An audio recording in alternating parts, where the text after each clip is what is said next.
Sadisnya pria cangkul menantu hingga tewas, emosi terhalang kebelet BAB. Pembunuhan tragis di kota Sawah Lunto, Provinsi Sumatera Barat, Sumbar.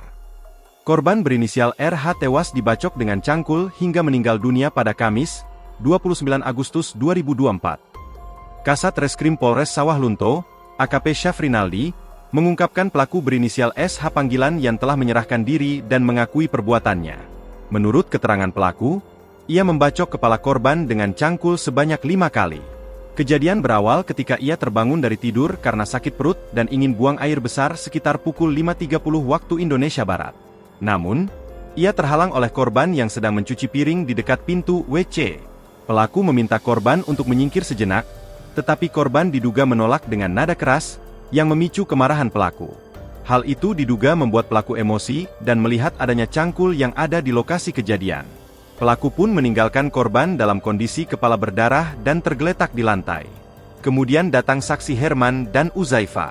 Kedua saksi sempat bertanya kepada pelaku, alasan memukul cangkul ke kepala korban. Pelaku menjawab dirinya telah hilaf. Setelah kejadian, pelaku pergi ke masjid tepi air Silungkang untuk buang air besar dan kemudian menuju pasar Silungkang untuk menenangkan diri. Dalam perjalanan, pelaku bertemu keponakannya, Furkon, dan mengaku telah melakukan kekerasan yang mengakibatkan kematian korban. Pelaku juga meminta Furkon memeriksa kondisi korban di rumah. Setelah itu, pelaku duduk di pasar Silungkang dan dihampiri oleh kepala dusun Pasar Baru panggilan Ubay.